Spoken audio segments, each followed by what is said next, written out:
أعوذ بالله من الشيطان الرجيم. بسم الله الرحمن الرحيم. نحمده تعالى حمد الشاكرين ونصلي ونسلم على رسوله الكريم وعلى آله وصحابته ومن اتبعهم بإحسان إلى يوم الدين. ربنا لا تجعلنا فتنة للقوم الظالمين ونجنا برحمتك من القوم الكافرين آمين. أما بعد فقال المصنف رحمه الله تعالى فصل. Bu faslda ihram bağlaştın tatib qildigan hajga munosib faoliyatlarni tafsili bayon qilmoqchi. Hajning faoliyati nimadan boshlanadi? Ihrom manzilda sirti va shart degandek nima qismi haqiqiy faoliyat tavotdan boshlanadi deyish mumkin.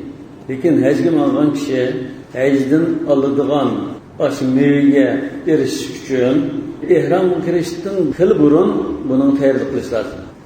Hajga borsa bizda günahdan paklanıp, haqqil abdidan başqa günahdan paklanıp, anasıdan tug'ilgan holatga qaytadi, begunohlikdadir. Ama bunda bulash uchun hajga tayyorlik qilgan kishi hajni joyida ado qilib, shu meni qo'lga keltirib qaytish uchun tayyorlik ko'rish lozim. Bunda nechta turli tayyorlik bo'lmasa bo'lmaydi. Biz odatda qanday qilamiz? Vizaga yo'llangan, pasport qo'llangan shu ishlar bilan bo'lib, undan keyin shu viza chiqdi degan joyda gachchidan vaqt qisqildi. Hajga menib ketib qolamiz. Menib ketgandan keyin u yerda qildigan ishlar va uning ideya tayyorligi bo'lmay, shu bir plandan ba'zi xatoliklarga dastlab, keyin undan fatvo so'raymiz yoki qon qilamiz yoki uning boshqa ig'ir xatoliklarga dastlab berishdan ilgari Allah'a tayyorlik qilish kerak. Chunki bu iymoniy bir safar. Bu mandalam safar qilib, keyin uyadagi mashinada bor ekan, falan aeroplan bor ekan, maza do'ramni olay, kiyim-kechaklardan bir pul olay, uni olay, buni olay deb manda tayyorlik uni qilish lozim. Lekin uning ketib asos bu iymoniy bir safar bo'lg'achqa, uni ideya jihatdan tayyorlik qilish lozim. Tayyorliklardan birinchisi masalan ilmiy tayyorlik qilish lozim. Ibodat uchun bilim lozim. El-ilmu usul amal vel amalu tabi'u. Bilmay ibadet qilsa bo'lmaydi. Bilir, ma'lumdan, niyat bunda qilganmiz, ma'lum sharti ma'lum ekan deb, shunda bilim usti qurilgan ibodat bo'ladi. Buning uchun biz hajga berishdan ilgari hajning tafsili jarayon diqqat qilishlar uchun alohida bir kitobni o'qib, bunda tayyorlik qilish lozim. Bo'lsa, ba'zi davlatlarda shunday sharoit bo'lsa, kurslarni ichib hojiliga boshdan oyoq qildigan bir chiqatdan boshында bir kurs kirib o'qigandek, 2-3 oy o'qib, undan keyin ba'zi andan ko'zga mo'yni qo'lga keltirdi. Ikkinchisi moddiy tarafdan tayyorlik qilish lozim. Moddiy tarafdan to'liq tayyorlik qilib, biz masalan istitariyan zad va rohiyatning boshqa ish chiqim qilgan butun iqtisod qilimiz bo'lishi lozim. Iqtisod to'liq bo'lmagandan keyin oyada yatak yoki tomoq mujohatdan qizinib qolsak, ibodatning joyida qilinmay qolgan ahvolda bo'ldi. Anani ketkizib qo'yadi. Ideya jihatdan tayyorlikning jumlasidan yana bu yer borgandan keyin shunda besiqchilik bo'ladi, qistonchilik bo'ladi, boshqalardan surkilish bo'ladi, asallam ochiqlab qolgan urush jidal chiqadi. Buning qartan manda savrchan bo'lishi lozim. Yaxshi axloq, muomalada silib muomala bo'lishi lozim degan bir ideya tayyorlik bo'lishi lozim. Bumuz aya verip, acilden tılışıp, kuruşup, ulaşılar. Ten salavat cihattanmı, kesel kişiler mesela doğrularına tolup ilerler, ayar bağanlıkken bu bazı yemek içmek kişilerle dikkat kılıp, şunda köçedeki bazı bir kılaymagan tamamlayıp kalsa, ayetisi ağırıp kılıp, bazı ibadetlerini kılanmaya kılıp. Bazı kişiler eşek verip, ağırıp kılıp, erpatka çıkanmaya kılıp, hacı bulanmaydı. Şimdi bunu Allah'a tayyorlik kılıç lazım. Yeni bir tayyorlik, imani tayyorlik. Riyadın hali, hacı degan nom verish uchun bardig'anlar manchiq. Boshqalardan baslashib, falan hacı bo'ladi, men hacı bo'lmay ekanman, men undan boy tursam deydigan masalan, ya shu malda shunga o'xshash yuzi obro'yliq tursam, ammo hajga bormay qolamdan deb baslashib bardigan. Hacim deyilish uchun bardigan, bunda ahvol. Bunga zal to'liq ixlos bilan Allah Teala'nın razılığını gözlep, Allah Teala farz qilgan mushu ruknini gadimdan saqit qilma, imonini yanılab qilma deb faqat Allah bilan yuzlanish lozim. Parvo qilish jihatdan shu Allah Teala'nın razılığını bilan parvo qilish lozim. Allah Teala bilan tilaydigan, Allah Taala'nın közleydigan bolaş lazım. Yürek bağlandı mı? Fakat Allah Teala dua kıldı. Közleydigan Allah, tilaydigan Allah. Bunun için salaf salihlarning haj qilgan izlarini o'qish lozim. Bular qanday haj qilgan, qanday ishlarga diqqat qilibdi, qanday ishlarga ahamiyat bildiribdi. Bundan keyin hajga borgan vaqtida eng diqqat qiladigan ishlar qaysi? Shakli islomi, ba'zi javhar xarakterlik islomi. Bizdan ham mashhur shakli bo'lib ketib qoldi. Esayizning farzand İbrahim alayhissalomningki ish izlaridan bir o'rnak. Shuni ulgi qilib turish ve İbrahim Aleyhisselam'ınki aşında yukarı derecelik Allah Teala'ya boysunuş, fidakarlık kılış, şeytanın düşmanlıkını ifadeleşini, ügünüşünü ibaret ediyor. Ama davranırken hecki bağın çağda en mühimi Allah Teala'ya tuluk boysunduğun, kıldız kıldığın alet kiralediğin bulaşlar. Kurbanlık uğraş. İbrahim Aleyhisselam aşında yaşınıp kalın çağda Allah Teala bergen aş farzandni masalan 9-10 yaşlardaki aşında kere dadisi amra kıldıgan şu çağlardaki oğlunu boğzla degan buyruqlar bilan ikkilanmay yoki qanday qilganligini demay qurbonlik qilishga pichoq surganligi bu bizning farzandlar emas, mol dunyo undan boshqa har qanday biz eng amroq narsani biz olib qolsa islom uchun Allohning buyrug'i uchun qurbonlik beradigan holat kelish uchun bir çinip duruşta ibaret. Mava hecini aldığın mühim faydalı birisi. Allah Teala'ya tuluk tevekkül kılışını, en yaxşı şekilde tevekkül kılışını bugün olan gel. Hacer Hanım'ızdan şunda taşlap kettik o. Hiç kim yok, üsümlük mü yok. Bir çölde taşlap ketken çaldı. Allah Teala buyurdu mu oraya, Allah Teala ondan sonra zayi kılmetmediler. Tevekkül kılandığı ameliyatı zayi kılmetmedi. Zayi kılmaydı. Bunu bilginiz lazım. Şeytanı taşıtış, şeytanın vesveselerden saklanğanğa, şeytanga düşmanlıkını ifade edilğanğa, şeytanı can elan kılıştı ibaret. Ama mezmunlar en mühim mezmun. Onun başka işler belki şekli buluşu mümkün.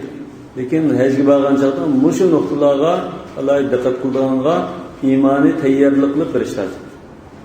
Yani bu kitapta bayan kılvatkanı zahiri emellerden nimişlerini kılımız, ehram bağlap, şu hecc faaliyetini başlaşta nimişlerini kılımız da kadem bayan kılmağıdır. Hanefi mezhebinki kitaplara, konu kitaplarını tartıp Allah'daki hecc faaliyetlerini, kitab-ül hecni tefsili bir bayan kıldı. Belki başka mezhebinin şunda buluşmuktur ki Hanefi mezhebinde Allah'ydı. Kitab-ül hecc onun uzurra. Kadem tefsili bayan kıldı. Hem belki tuluk bayan kıldı. قال وإذا أراد أن يحرم يستحب له أن يقلم أظفاره. İhram bağlamak olsa Müslümanlık işlerini kılışı müstahap oldu. İhram bağlaş. Ahramar racul desek bir xil çeklimi dairesi kirdi deyinge. Yani mama aşkı ayıp insan bulmaydı. Malum çeklimi bağ yani daire kirse zamanlı olsun, mekanlı olsun çeklimi dairesi kirgen kırılan ihramlı kalıptı deyimiz. Mesela malum narsini o'ziga cheklashi mumkin yoki haram doirasi kirganlikda bo'lishi mumkin. Ahrama desak, haram doirasi kirgan bo'ldi. Shu ziminlar haram doirasi. Yoki o'ziga ma'lum narsalarni cheklanadigan bir holatga o'tadigan bo'lishi mumkin. Masalan, nikoh qilish, nikoh jima, masalan nikohni qilib qolsak jima, o'g'lash, badandagi soch soqolni tushirtish masalan. Atir ishlatish cheklandi. Bu çekleş altı. Şeriatta Allah'a niyet kılıp hec ömrüge terliqalık ödeşti ibaret. Yani bir mezhepte bu tekbiratul iftitah namazınki tahrimi ve tahlili var. Namazga kiriş için kulaklıktan gel salam verip onun çıkmaz. Hec mi şunda? Tekbiratul iftitah okşaş, ihram bağlaş işi var. Azrak farkı olsun lakin şu oşatlı buldu. Çünkü rozunun, zekatının ondan olur yok. İhramın hükmü çoğu ise cumhur ulemanın nazarında rükün. Ecnun asas erkanlarının birisi.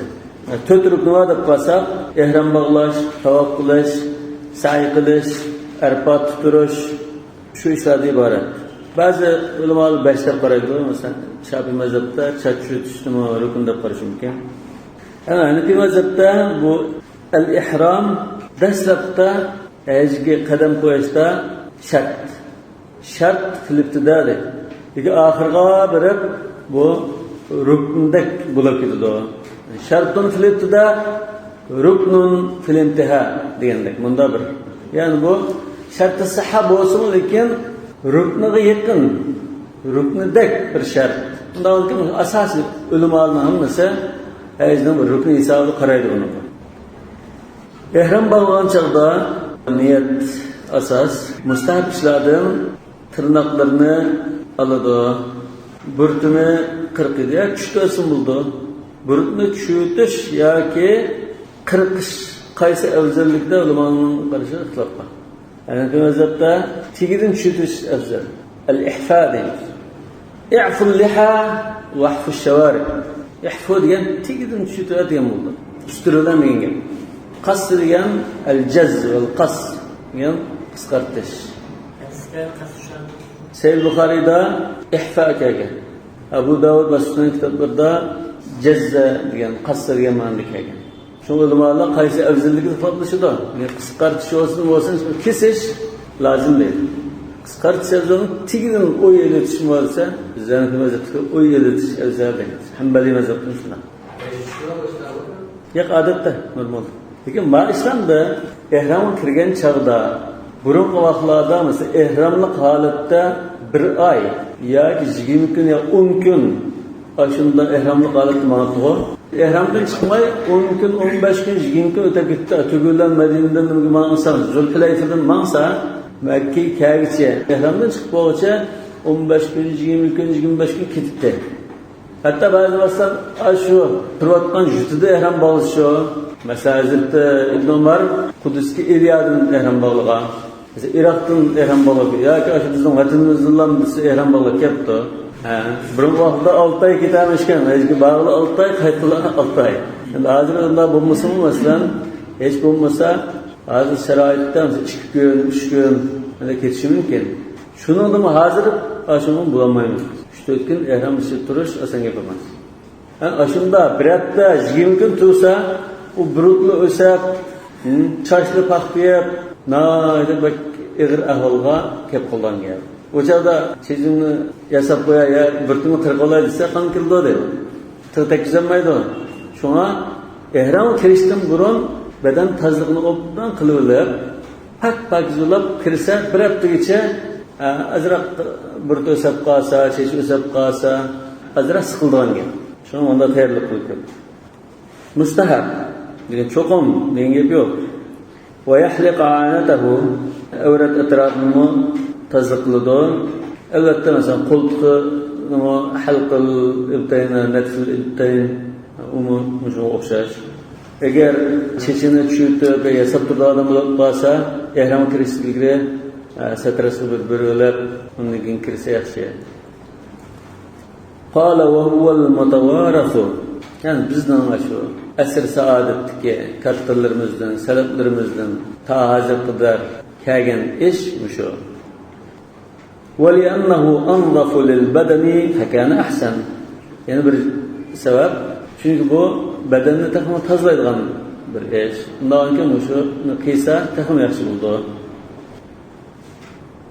قال ثم يتوضأ أو يغتسل وهو أفضل. Ondan keyin namaz qilganda tahorat oladi yoki imkoniyat yor bo'lsa yuyinib oladi. Ba'zi joylarda yuyinmaslik mumkin. Masalan, aerodromda yo aeroplanda ihrom bog'lamoqchi bo'lsa yuyinmaslik mumkin. Lekin uyda yo yotoqda yoki aerodromlarda sharoit bo'lib qolsa, ihrom bog'lamoqchi bo'lsa, yuyina oladigan bo'lsa, yuyinib olsa afzal. Mustahab degandiklar mustahabning ichiga sunnat, mandub hammasi kirib ketadi. Endi yuyinish sunnat bo'lyapti.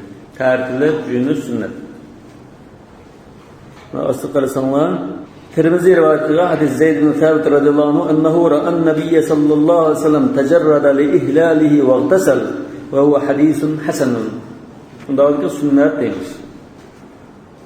Jumhur ulamolar ihrom bog'lash uchun yuyinishninki sunnat mustahabligida ittifoq. Lekin vacip emas deb qaraydi. Ehram bağlash uchun juyunish vacip emas. Rasulullohning ehram bağlash uchun juyinganligini kitobning ostida tahqiqlab hadisni rivoyat qilib qo'ydi. Yana Rasululloh sallallohu alayhi vasallam boshqalarni juyinishga buyurganligi hadis kelgan.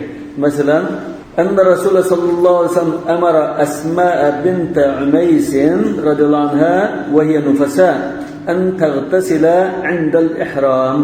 يعني أمر عائشة رضي الله عنها أن تغتسل عند الإهلال بالحج وهي حائض. رسول الله صلى الله عليه وسلم o'zi ihrom bo'lgan chaqda juyingan, shu ikki sahaba ayolnamo ihrom bo'lmoqchi bo'lgan chaqda juyining deb buyurgan. Ya diqqat qilsanglar, Hazrat Aisha bilan Asma bint Umaysni birisi hayzda, birisi nifasalitda juyinish buyurdi deydi. Ama bu ihrom bağlash uchun, badanni tozalash uchun, tozalik uchun juyinish bo'lg'achqa, hayzda bo'lsin, nifasa bo'lsin, juyinadi. Yana bir tarafdan bu aslında bez qilib qolsin, qisqasdan o'z adam jiq to'plashgan joylarga chetishlik bir ibodat bo'lg'achqa juyinish yaxshi. Xuddi masalan jumaga juyinganda yoki hayitga juyinganda. Va huwa afdal, ya'ni al-igtisal. Huwa degan damir igtisal qaytadi. Afdal dedish nima? Ya'ni ihrom bağlash uchun shart degan gap yo'q. Mustahab, afdal, mandub, sunnah degan. Bunda ekan tahorat yo'q yoki junub kishi bo'lib qolsa ihrom bo'lsin bo'laverdi. Ve şart degan gap yo'q-ku. Masalan, tardalgan ahol sharoit yo'q ekan. Tar sunib ketgan holatda ihrom kiyish lozim, niqobni o'tkazib. Qanday qildi? Ihromni kiyib, ihromga kirib miniverdi. Junub kishi juyinay desa, suv yo'q yoki juyinish absiz. Ihrom kirmoqchi, qanday qildi? Ihrom kirib miniverdi. Ya'ni hadasul akbar va hadasul asg'ardan pok bo'lishi shart emas. Yani bir mazhabda ihram bağlash uchun suv topolmay qolsa, uning o'rniga tayammum qilmaydi. Hanbali mazhabda tayammum qiladi. Shu badan tozaligidan iborat. Shunga junub bo'lgan taqdirdami shu ihrom kiriyasi bo'ldi deymiz. Badan tozalik bo'lgach, agar yo'q bu hadasdan pok bo'lish lozim degan bir shart bo'lsa, junub kishi ihrom kiramsin. Juyingandan keyin undan kirsin. وَلِأَنَّ الْمُرَادَ مِنْهُ التَّنْظِيفُ. Bunun maksat tazliq qilishdan iborat. وَالْغُسْلُ أَبْلَغ. Juyinsa texmi undan tazliq qilgan bo'ldi. وَلَوْ اكْتَفَى بِالْوُضُوءِ جَازَ. Kishi tartib bilan juyinmay bo'ldi qilsa, bu mujoiz. Kama fil juma, juma o'xshash. وَتَغْتَسِلُ الْحَائِضُ. Ezda ayollar qasimi ihrom bağlash uchun juyinadi. Nufasa olsunmu juyinadi. Sabiy bo'lib qasimi juyinadi. Aydan lima zakarna annahu lit-tanzif. Chunki biz bu juyinishni badan tozaligi uchun juyinish deb muayyanlashtirdik. Qala va yalbasu izaran wa ridaan jadidayn abyadayn wa huwa afdal. Ihromlik kiyimini kiygan chaqda ikki parcha raxtdan iborat ihromlik kiyimi. Izar va rida jadidayn, yangi abyadayn, apaq va huwa afdal. Mushunda kiyimni kiyishi afzal. İzar va rida deganga ba'zan er kishilarning haqqi deyilyotdi. Er kishilar izar va rida ikki parcha raxt bilan yurgan bo'ldi. Lekin ayollar o'zining odatda kiyib namoz o'qiydigan kiyim bilan mansa ihrom bo'ldi. لأنه لا بد من ستر العورة ودفع الحر والبرد. Çünkü ihramlık kiyimide çoğun avretni örgeç lazım ve yana sıktan soğuktan saklaydıgan kiyim bulaş lazım. Bu çıkpaçı kiyim bolsa, çıkpaçı rak bolsa vücut çıkıdı. Birisini kindiki geçe yürgü oldu, yani birisini saat oldu. Çıkpaçı rak.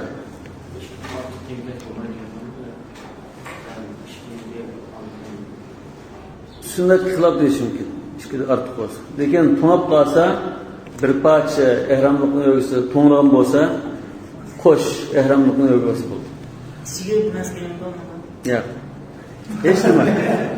Balni ostimi sigir nasken o'ygan. Agar shunda tushib ketib qolsam, chata. Shunda diqqat qilish lozim. İzar degan nima? İzar degan belning asli yo'g'aydigan bir parcha. Buni izar desa ishtalya tambalda tarjima qilib olsa bo'lmaydi. Bu ashmalay shaylikning yamanlikning unda yo'g'aydigan misogi shundan iborat. Yani izar degan ishtan ya tambalda tarjima qilib olsa, Buxoriy hadisida izar barida yoki izar va sirval deb ishdan da ayrim uni deymiz. İzar degan kindikning ustidan tortib tiziq qadar yo'g'aydigan bo'lsa, izar bo'ldi. Rida deganimiz uchisini, ikki mo'risini, maydisini yo'g'ab turadigan bir parcha.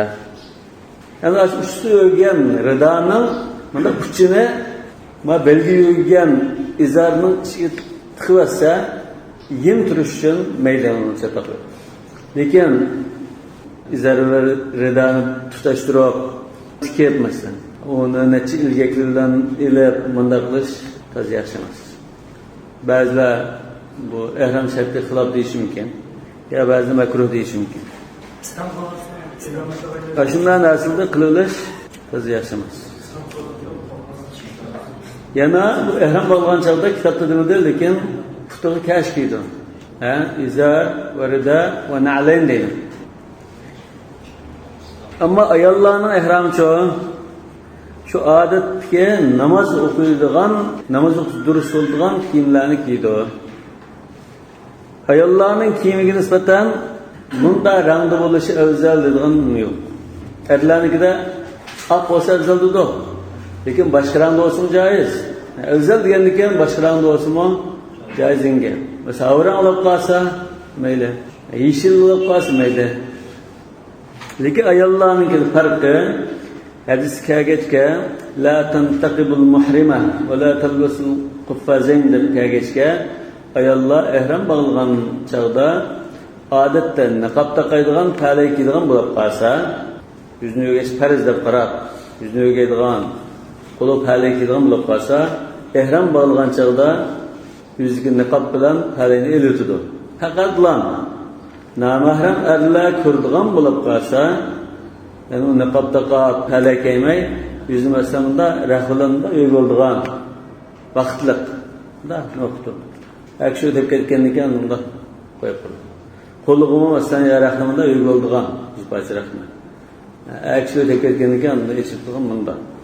Yani ehram bog'lashninki boshchaqda niqob taqaydigan bo'lsa, ehram bog'lagan chog'da farq.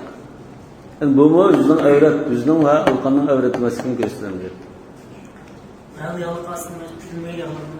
Ya adette şu tikilgen kiyimi kiydi ayarlar. Kiyimi tikmese şu yapımlıkla endisallıkla göre rahmi yogu ağandaki bir iş oldu. Bizde onda rahmi yogu olduğu işimiz yok. Tikiliş diyen neyse, o hata şunu kaldıgandak oylayman. Tikiliş diyen kiyim şekilde tikilgen boz bulmayı deyince. Yan çıkarıp, peş çıkarıp, bunda adet kiyimdek, maşinci ustam kiyim kılıp tikken boz bulmayı deyince.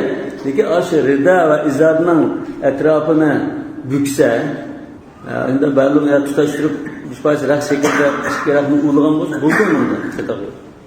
Yani kiyim şekilde tikilmegen bo'lish lazım degan gap. Mahit degan, labsil mahit degan.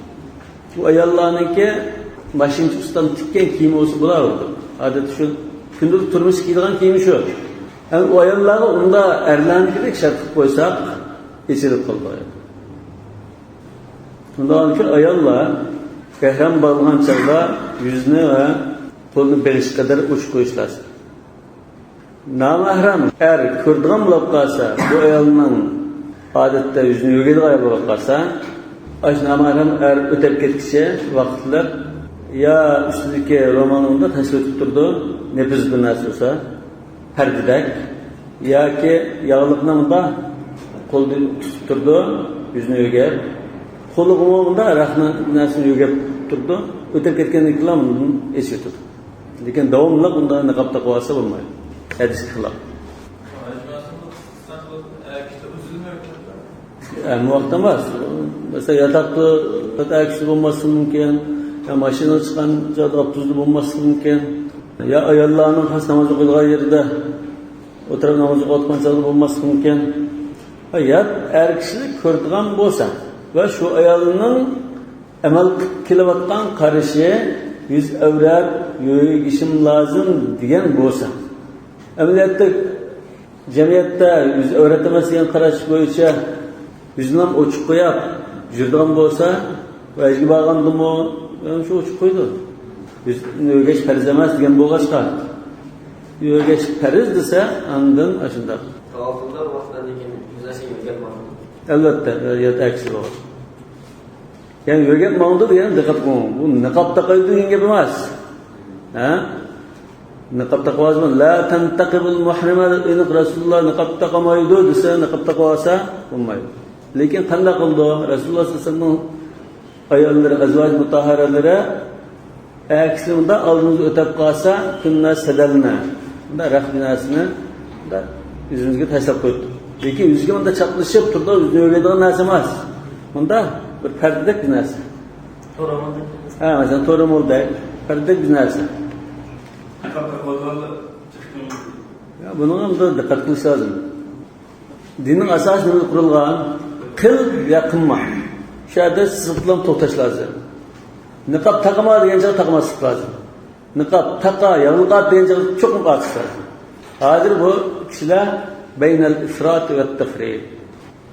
Yağlık at deydi, başta yürüydiganlar var. Hemen Müslüman da yürüydü. Ha yüzümü açmaya desen, açmayma, yürüyeyim dedi. Oy Allah Resulullah kılıp aç dağıtıdı dese, ya bunda aşılmayın. Sonra İbrahim Aleyhisselam, "Kâle Allahu Rabbu eslem, kâle eslem." Boysun dedi, boysundum. Gın kılmayın. Şu İbrahim Aleyhisselam'ın sizleri ülkünüz dağıtınız. Dağınırken, aşımda kengchilik qilsa degancha kengchilik qilish lozim. Aşı taqvodirlik. Ching tursa degan chog'da ching turish lozim. Ma taqvodirlik. Hamma ishni ching tursak, bu taqvodirlik emas. Lan nushadda dina ahadun illa g'alaba. Shu odatdan bu ayollar niqob taqaydigan bo'lsa, ihrom bog'lagan chog'da, ihromni niyat qilgan chog'da, miqatda o'tgan chog'da biz ihromni niyat qilamiz-ku. Shu chog'da niqobni iltilangan. Ehram kirganligini alamdır. Ayol kishimi ehram kirish uchun er kishiga o'xshash ashunda badan tozaligi qiladi. Adama er kishining gapini qilib mangandek ketyotdi. Erlar bilan ayollarning o'xshab qolgan joyi va o'xshamaydigan joyi bor. O'xshamaydigan joyi masalan kiyimki ehramimizda kiyim o'xshamaydi. Tozalik qilishda o'xshash. Ayollar mana badan tozalik qilib, tirnoqlarni ilib terlik kıldı, şu evzel. Miyada abiyat dedi şuna ama erlerinin ki, ayarlarının şunda ehram kiyimi ak buluş şart emez. Yani vacip emez. Evzel, ak buluş evzel. Başka rağında bir ehram kiyivası olamazsa. Yeşil ehram bağlı oldu, havuran ehram bağlı oldu. Caiz. Ayarların kök kiyim kiyipti, kızıl kiyim kiyipti. Bunlar çadak yok. Ehram to'g'ri bo'laverdi. Lekin endi aqni afzal deyishda hikmat nima? Afzalligida unda ittifoq. Hadis kelgan bo'lg'achqa. Ba'zi ulamolar haj degan butun dunyo va hokazodan tashlab Alloh taolo to'liq uzilishdan iborat. O'tmish bilan dunyo bilan munosabat butun uzilishdan iborat. Yani oq rang bo'lsa bu yenidan bir sayfa boshlagandek. Sirtli ko'rinishli dunyoni tashlab Alloh taolo o'zlangandek ichki jihatdanmi pak-pakiz bo'lib noldan boshlaysa degandek bir mazmunni bildirdi. Ichki va tashqi suzuklik va poklik bo'lish lozim. Shunga oq rangli bo'lish shart demasmi, ichi bilan tishi o'xshash bo'lish uchun oq rang afzal deb qurildi. Rasulullah sallallahu aleyhi ve sellem bazı hadislerde ilbasul bayad fe innaha atharu atyab ve keffinu fiha mevtakum diyendek buyruklar kelgan. İmam Tirmizi rivayet eden hadiste şunda kelgan. Ma kitaptumu şuna münasip bir hadise. Hayru thiyabikum al-bid.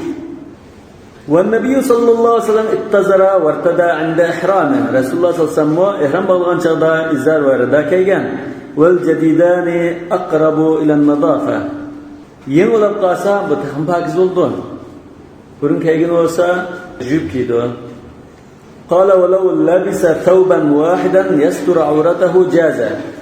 Öğretini ögeydiğen bir parça rahtını yögüvasımı caiz buldu. Bu zürüret tıkılıp kalsa, ilvaga ehramın bir parçasını tapamını düşüttürüp etti.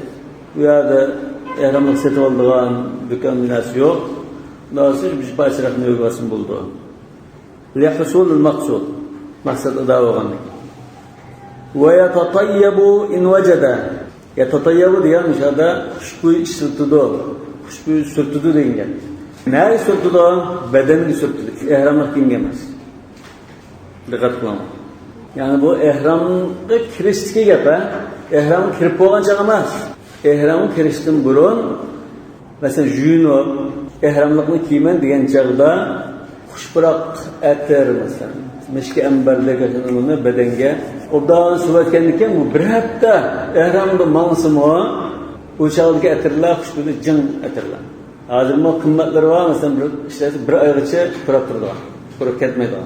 Burun katırlı sunda sıfatlık getirildi. Bunun suvasa yüzlü jusu mu? Ya çam tuzağın başkanından boğusu mu? Bir hafta içe onun gibi kurak etmeydiğen da, kuşkuyu bırak durduğun, tavırmaydığın manda bir aleti buldu. Sonra ehramı çoğunluğu kiyiştin burun, bedenini suutup anda ehramı kayırsa, bir hafta içe aslında çam tuzağında seferden bulup kalsa başka bir narsa kurmaydı. Şunda teyirlikisi buldu deydi. قالت عائشة رضي الله عنها كنت أطيب رسول الله صلى الله عليه وسلم لإحرامه قبل أن يحرم. من رسول الله صلى الله عليه وسلم إحرام bağlamak olsa إحرام bağlaştığı ilgili Resulullah sallallahu aleyhi ve sellem'e kuşkuyu sürtüp koyuttuğum deydi. وقال محمد رحمه الله لا يتطيب بما يبقى بعد الإحرام. İmam Muhammed, İmam Malik'in şunda da paraydı. İhram bağlagandan kin eseri tapqalgan kuşkuyu sürtmeydi. Vaqtliq da bir kuşkuyu işletsemeyle. Lekin ihram bağlagandan kin biraz gün geçe o pırap durulgan bunda kuşkuyun kızı bulmaydı.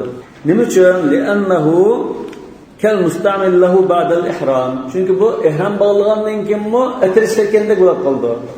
Ihram bağlagandan kin bu adamning bedenida etir bormi yo'qmi bor. İhramlı qalatda etirishlarkende bo'ldi. Ve cevabuhu lekin hamda bunda eni hadis bo'lg'achqa İmam Muhammed ve İmam Malik'nin qarashi aciz. Şuna Hanefi mazhab bunga bunda javob berib, "Ma ruya an Aisha radhiyallahu anha annaha qalat فكأني أنظر إلى وبيص الطيب في مفرق رسول الله صلى الله عليه وسلم بعد الثالثة من إحرامه." Ben Resulullah sallallahu aleyhi ve sellem yaşında kuşkuyu sürtüp koyattem ehram bağlamakçı olsa ehram bağlagandan keyin Resulullah sallallahu aleyhi ve sellem'nin çeçini o'ttirdan ayırdı o. Çeçini o'ttirdan ayırgan şu yerga qarasam, mesela pişanlari nishagunda sürtken bo'lsa, 3 kundan keyin mu qarasam Resulullah sallallahu aleyhi ve sellem'nin pişanisi açıman sürtüp koygan kuşpurak etirlar val qilib taqrab turayotganligini ko'rdim. Bu anda burunqa atirlar shunda yog'dak, ayni qo'yoq, ya asaldek shunda xushbilan da surtib qo'ysa, junsimi, masalan, yuzni junsimi, uning nisi butunlay yo'qolib ketmaydigan, da rangi yoki xushbo'y qilib qolgan. Yani ba'zi rivoyatlarda 3 kundan keyin deb kelgan. Ba'zi rivoyatlarda 3 kundan keyin yo'q. Demak, shu xushbo'yning izi ihrom bog'lagandan keyin bir necha kun ko'rinibdi demakchi. Yani bir rivayette kuntu utayyibu Rasulullah sallallahu aleyhi ve sellem li ihramihi hina yuhrimu ve li hillihi qabla an yatufa bil bayt vel memnu'u at-tatayyub qasda.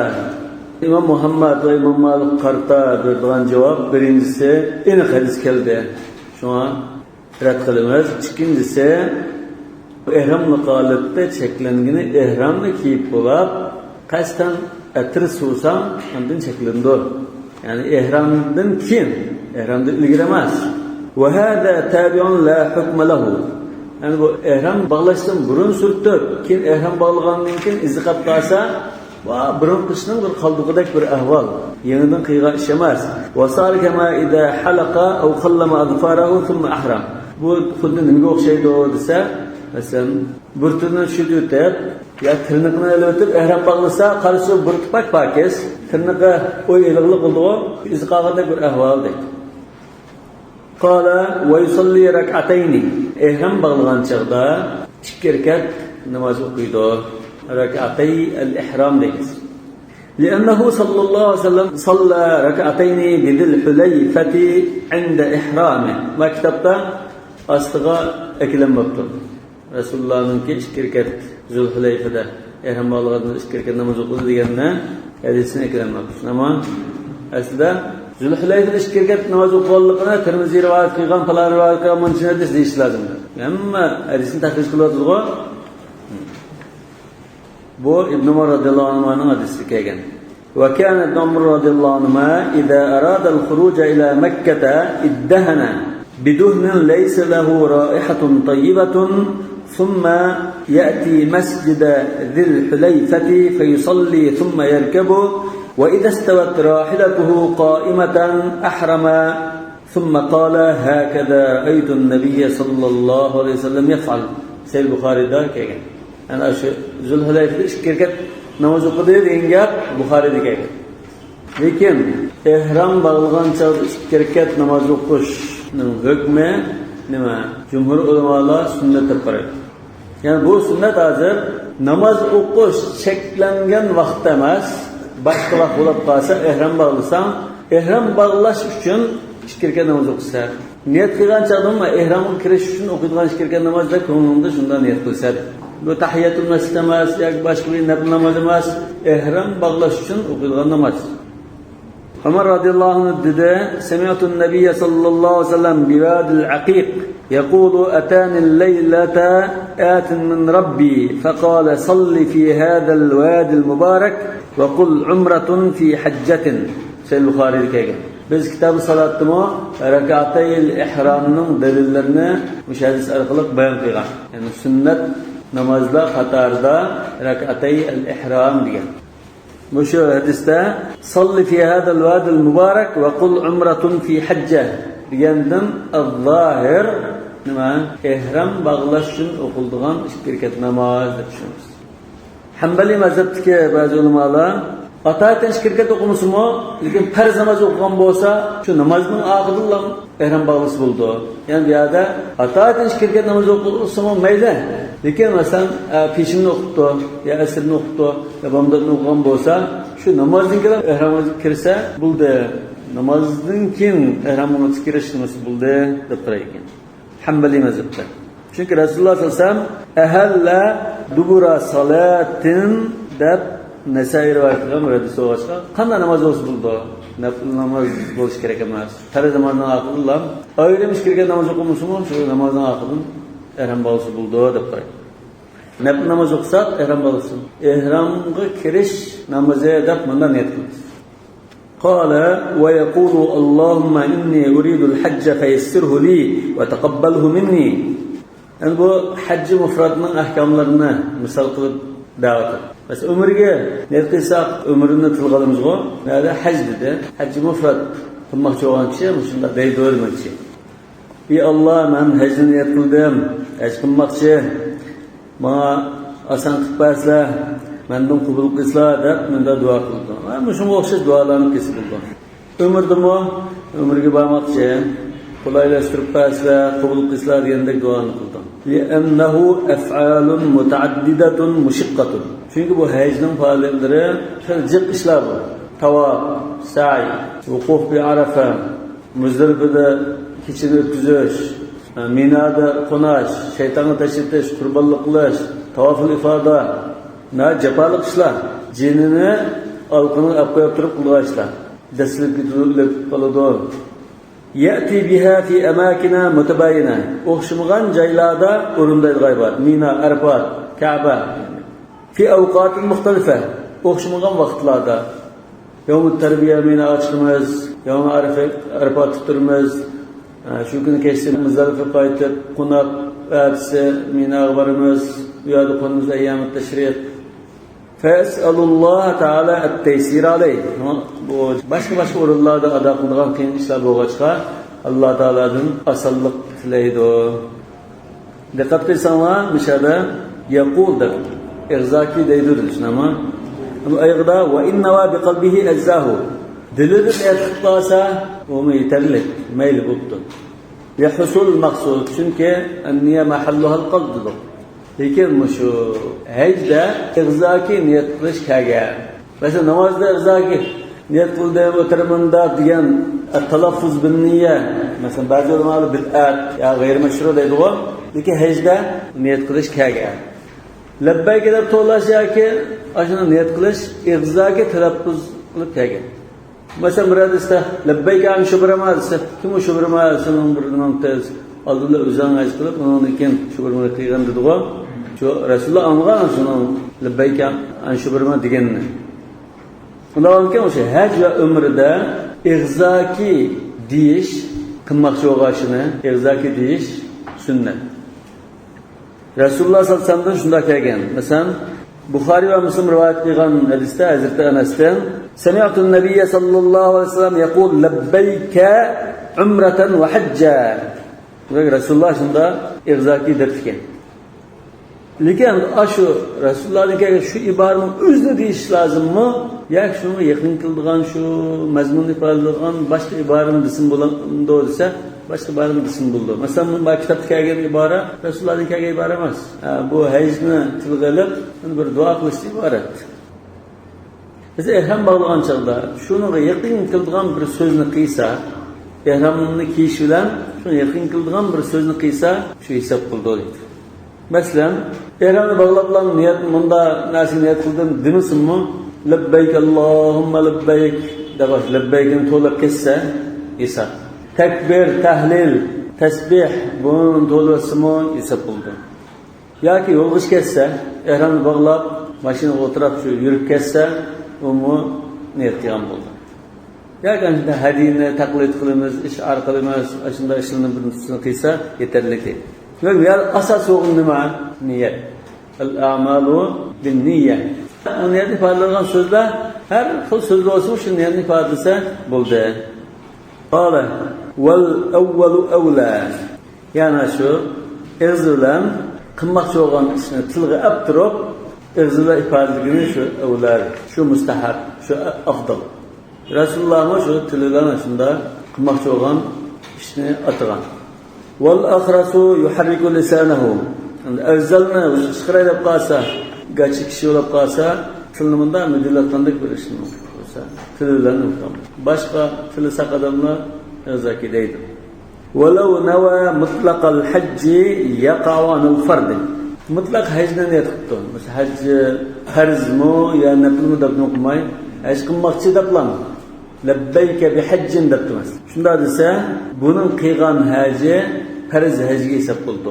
Farz hajni qilmagan kishi bo'lib qolsa, hajga boraman, hajga qilmoqchi, labbayka bi hajjin deb qolsa, farz hajga muayyanlashib ketdi.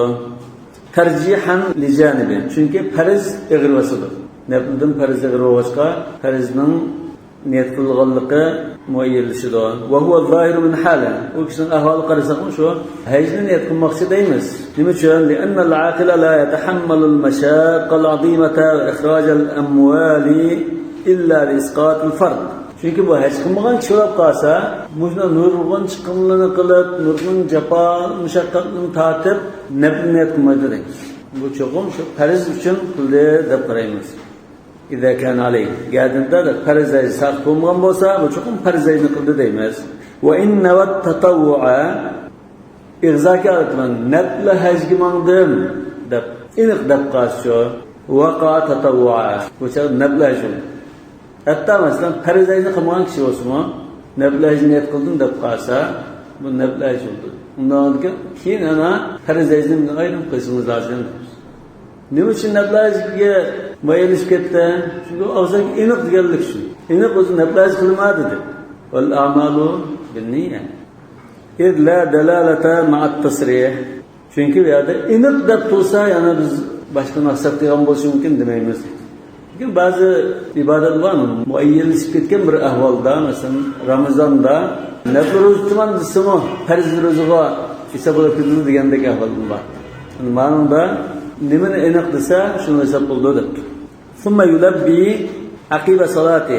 Namozni o'qib bo'lgandan keyin labbayka deb to'lash tushidi. Va insha'a idastawat bihi rahilatu. Xalisa tugisiga minib, tugisi o'rnidan qo'zg'almagandan keyin andin labbayka deb to'lsin bo'ldi. Rasululloh sollallohu alayhi vasallamga Madinadan chiqib, Zulhulayfada shu masjidda talbiya to'ldimi yoki masjiddan chiqib Bayda degan cho'lga chiqib shu yerda tugiga minib, tugini qo'zg'itib, mang'ancha talbiya to'ldimi deganda sahobalar qilib chiqqan. Ba'zilar ya masjidda to'lanmagani, ba'zilar tugisiga o'tirib, tugis qo'zg'ilib, tugisni mang'durgandan tip andin ihrom bog'lagan. Buni Ibn Abbos radhiyallohu anhu tahqiqlab ba'zilar Rasululloh sollallohu alayhi vasallam masjiddan chiqqan chog'da talbiya to'lganini anglagan. Ba'zilar uni anglamay, tugi mingan chog'da shu chog'da talbiya to'lganini ko'rib, yo'q Rasululloh tugi mingan chog'da talbiya to'lgan degan amaliyotda Rasululloh shu masjiddan chiqqanda talbiya to'lgan. Shunga ichkirisi to'g'ri bo'ladi. Val avvalu afdal. Ya'ni shu masjiddan tortib, ihrom kelgan chog'dan tortib talbiya to'lash afzal. Qala va talbiyatu. Talbiya to'lash nimadan iborat? Talbiya degan lavay deyishdan iborat ku. Burun bartanda, so'nglar bo'libdi. So'nglar masalan birisi chaqirsa lavay degan gap bordi. Hozir bunday gap yo'q. Xo'shmi yo'q hozir. Lavay degan bu adab, ehtirom nimasi bor. Bularni cho'nglar chaqirsa lavay deyish adab nimasi. Ha degan gap. Bu talbiya labbayka degan bir chaqiriq bor desak, chaqiriqqa lavay deyish iborat. Bu chaqiriq qaysi? İbrahim Aleyhisselam'a Allah Teala buyurdu ve eddin fin nas bil hac ya'tuka rijalan ve ala kulli damir. Allah'ın çağırsam kim anlaydı bunu çağırdım bu Mekke bir Arap yermali bir hiç kim yok ya da onu tolsam kim anlaydı sen çağırdın anlatış bizden diye. Ve qadir biz labbeyke de bağınımız ay Allah Teala'nın İbrahim Aleyhisselam arqalab oy xaloyiq haj qilinglar degan chaqiriq bor-ku. Shuningga lavay Allah deb bir ish bor. Mana sizning Ibrohim Alayhisalom orqali qilgan chaqiriqlarga ovoz qilib, farmon bardarmon deb keldim mana deyishdi bor. Bo'lmasa lavay havoga lavay degan bo'ladi. Shu bir chaqiriqqa lavay deyishdi bor. Ya kana vallahi ala nas hajjul bayt man istata ilayhi sabila desa, ashuni haj qilishing lozim degan lavay men haj qilish keldim, farzna ado qilish uchun deganda ko'rmadim. لبيك اللهم لبيك لبيك لا شريك لك لبيك إن الحمد والنعمة لك والملك لا شريك لك. Dikkat etseniz لبيك diyen aş sözünü kayıt tekrarlaşın. Kayıt tekrarlap tekleşti ibaret. Ondan başka bu telbiyeninki ibareleri toluk tevhidini ifade edilen ibaret. Ve aslında buyrukka toluk boysunluğunu teyarlığını ifade edilen talbiya ibaret. Mesela labbeyke dese bazı ulamalar bu tevhidul uluhiyani gösterdi. İnnel hamda dese bu tevhidul esma ve sıfatını gösterdi. En-ni'me vel mulk tevhidul rububiyani gösterdi dedi. Yani cahiliyette müşrikler talbiyat olsa bula şirk sözünü arlaştırıp talbiyat olaydı. Şuna göre diyorlar biz to'g'ri tavhid nimasi bo'yicha talbiya to'laydigan unda yo'l qo'yilgan deymiz. Imom Buxoriy Ibn Umar radhiyallohu anhu rivoyat qilgan hadisda anna talbiyata Rasululloh sallallohu alayhi vasallam labbayk Allohumma labbayk labbayk la sharika lak labbayk innal hamda wan ni'mata lak wal mulk la sharika lak. Shu Rasululloh sallallohu alayhi vasallamga ko'pincha ahvolda to'lg'an talbiyasi. Labbayka degan lavay yoki xo'sh taatlarga emir farmonlari tayyorman degan bu. Yani ey Allah, lavay sana degandik. Labbay sana. Sen hech qanday shirking yo'q. Labbay sana. Jami hamdu sana va ne'mat shundaqla igidorchilik sana xosdir. Hech qanday shirking yo'qdir. Tavhidning eng yuqori ballisi. Va kasru inna aswabu liyaqa ibtida'an. İnnel hamda ve ni'mete degandiki inna nan hamzasini zir o'qishmi kelgan, zir o'qishmi kelgan, har ikkisi kelgan, lekin zir o'qish to'g'riroq yoki kuchliroq liqa'atdan. Chunki shunda o'qigan taqdirda jumla yangidan boshlangan bo'ldi. Ulamolar deydi, zir o'qib qolsa alal istinaf, ya'ni ibtida degan uchun. Biz jumla yangidan boshlagan bo'lamiz. Ya'ni labbayk Allohumma labbayk, labbayk la sharika lak labbayk deb bir jumla tugadi. Undan keyin innal hamda wan ni'mata lak deb yangidan bir so'z boshlagandek bo'ldi. İmam Muhammad ibn Hasan Shaybani, İmam Kasai, Ta'lab lug'at ulamalari mushu qarashni tarjih qilgan. Zivara o'qsaqcho lit-ta'lil bo'ldi. Labbayk Allohumma labbayk, labbayk la sharika lak labbayk. Men sana shunda labay deyman, shirkim yo'q. Nima uchun desa, chunki hamdu sana va ne'mat hammasi sening bo'lganliging uchun men shunda labay deyman degan. Xuddi unda bo'lmasa, men labay demayman degandek bir mazmun. Ya'ni ajabtuka li'anna an-ni'mata wal hamd lak degan. Çünkü cumhur ulamalar kasr o'qish afzal deydi. Ya'ni lug'atshunoslardan ta'lim bergandek inna desak, sana har qanday ahvolda hamdu sana sanglam xos. Agar zivor o'qib qolsaqchi, mushu sabab uchun hamdu sana sang xos. Rasululloh sallallohu alayhi vasallamning ko'pincha ahvolda aytgan talbiyasi shu. Ba'zi bir chaqda boshqacharoq talbiyani to'lab qo'ygan. Masalan, labbayka innal khayra khayral akhirah, la ilaha illalloh degandek bunda talbiyani to'lgan. Yana ba'zida labbayka ilahal haq deb talbiya to'lgan. Buni masalan Imom Ahmad rivoyat qilgan, Albani degan labbayka ilahal haq degan. Yana labbayka va sa'dayk degandek iboralar kelgan. Mesela kitapta labbayka va sa'dayka wal khayru kulluhu fi yadayka. Labbayka ilahal khalqi ghaffara dhunub degandek. Sa'dayk deganmi ta'atinga tayyorman degan bo'ldi. Va sa'dayk ta'atinga tayyorman. Wal khayru kulluhu fi yadayk. Bütün yaxshiliklar, bütün xayrlik sening qo'lingda.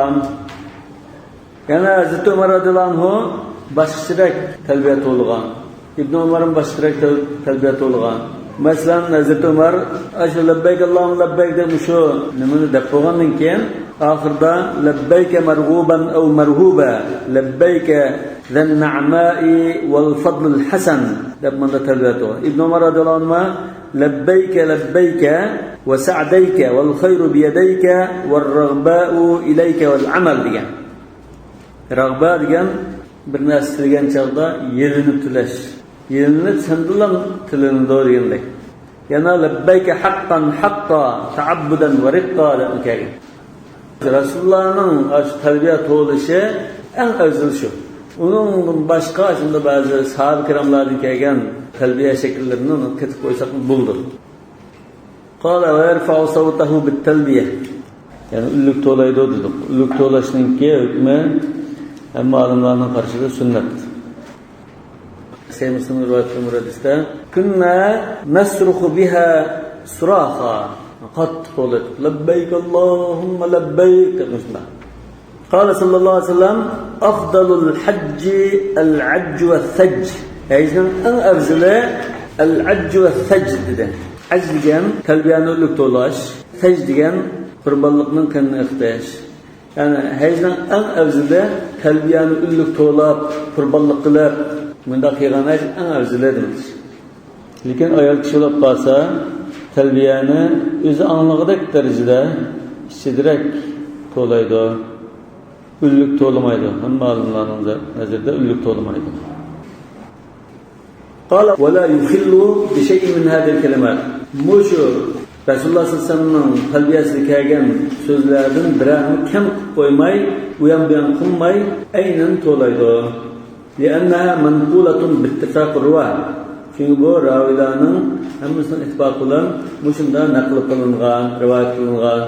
Va in zada jaza. Agar buni to'litib, uningdan keyin ondan ba'zi sahoba kiramlardan, tabiinlardan kelgan talbiya şekillerini ketib qo'ysa mayli. Yaqulu labbayka va sa'dayk. Masalan, bu Hazrat Ibn Umardan keldi-ku, labbayka va sa'dayk.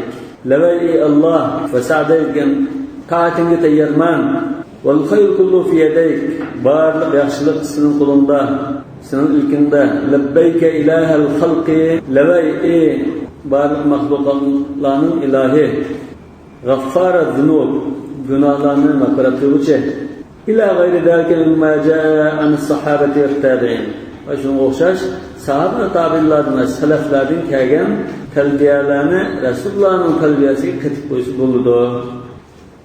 Wa hiya marratan shartun wa ziyadatu sunnatun wa yakunu bi tarkiha musi'a.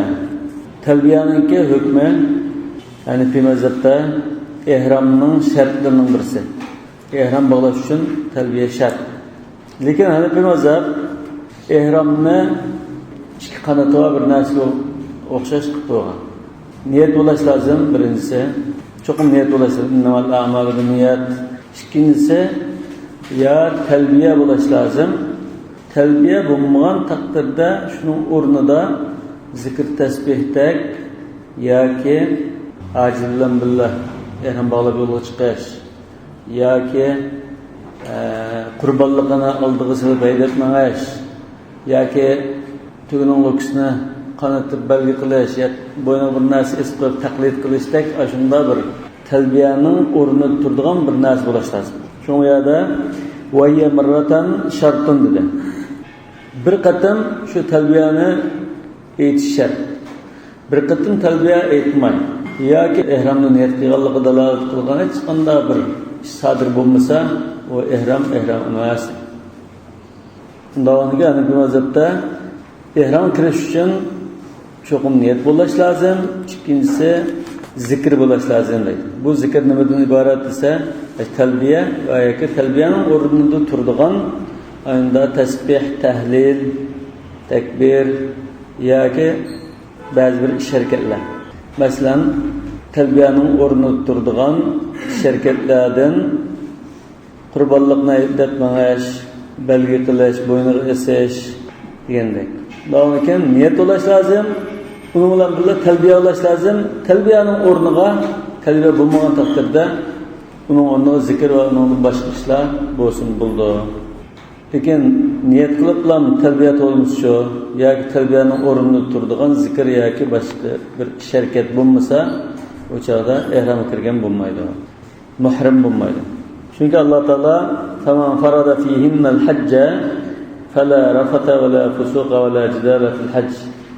Faman farada fihinnal hacca, farada al hac deganning ma'nosi İbn Abbas radhiyallohu anhu al ihlal, yani raf' as-savt bit talbiya, labbayk Allahumma labbayk degandek yoki labbayka bi hajj, labbayka bi umra degandek bunda to'lashdan iboratdir. Ibn Umar at-talbiya degan. Yani farz al-hajj deganni talbiya deb tafsir qilgan. Ibn Mas'ud al-ihrom deb tafsir qilgan.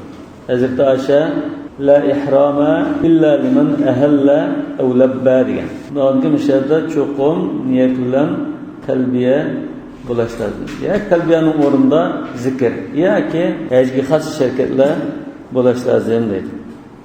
Lekin boshqa mazhablar uchun Shafiy va Hanbali mazhabida talbiyaning o'rni sunnat. Bu bir zikr bo'lgan ekan, uni qilmay qolsa-mu hech gap bo'lmaydi. Maliki mazhabda talbiya vojib. Agar talbiya to'lmay qolsa, qo'y qanot qilish lozim. Chunki Rasululloh sollallohu alayhi vasallam "Xudu anni manasikakum" degan. Shu manasikning ichida talbiya to'lash bor.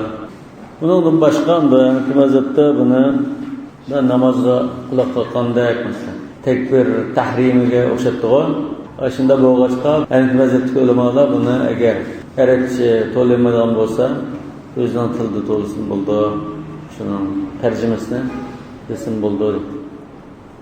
Qala va ziyadatu sunnatun. Bir qatimdan ortiq to'lash sunnat. Masalan, har qatim bir do'nga chiqqan chaqda yoki boshqa yo'lovchilik uchirgan chaqda farz namozlardan keyin ashunda patpat ashunda labbayk deb to'lab turgan. Yoki masalan saqchi tekshirimiz deb kelsa, javozat tekshirdigan ya chazildan labbayk Allohum deb tazbir to'lsa, vojib ekan deb o'tkazib. Ajilligining bir belgisi bu. Ve yekunu bi terkiha musi'a. Musi degan so'zini yaxshi qilmagan bo'ldi desa, bu kirahaten zihiyani gösterdi. Yani şu bir qatımdan ortiq talbiya to'lmasa, bu makruh kirahaten zihiye. Yani bu bir xil sunnatni tashlab qo'ygandek bir ahvol. Terkiha deganga hana ziyada deganga farq bor. قال فإذا نوى ولبى فقد أحرم. Niyet kıldı ko'ngilda irzaki emasa, irzaki qismi taxmi to'liq bo'ldi. Lekin ko'ngilda niyat qilgan bo'lsa, va labba labbayk Allohumma deb to'lg'an bo'lsa, faqat ahrama. Ihramli holatga kirib ketgan bo'ldi. Ya'ni cheklash holati. Li'annahu ata bin niyya. Nima uchun ihramga o'tdi deymiz desa, chunki bu niyatni o'rindida va zikr talbiyadan iborat zikrni mo o'rindab bo'ldi. Kema fi salah, xuddi namozga o'xshash. Xuddi namozdimi Allohu akbar deb quloq qiqish bilan namozni tutish qilgan bo'lgandek, buningdimi labbayk Allohumma deb to'lash bilan hajga tutish qilgan bo'ldi. Ya'ni ihramli holatga kirgan bo'ldi. Fayadkhulu fil ihram. Shuning bilan ihramga kirib ketadi. Hamishada faida nima deganni qalbida niyat qilsa desak, qalbi bilan qattiq tilida niyat qilyapsa, undaki labbayka desa, bu taxmo to'liq bo'ldi. Ya qalbida niyat qilib labbayka deb to'lsa, bo'ldi. Niyatni ayrim ulluq qilmasam, niyatni izaki qilmagan taqdirdami, ihrom kirdi deymiz. Vallohu a'lamu bis-savab. Subhanakallahumma bihamdik, ashhadu an la ilaha illa anta, astaghfiruka va atubu ilayk.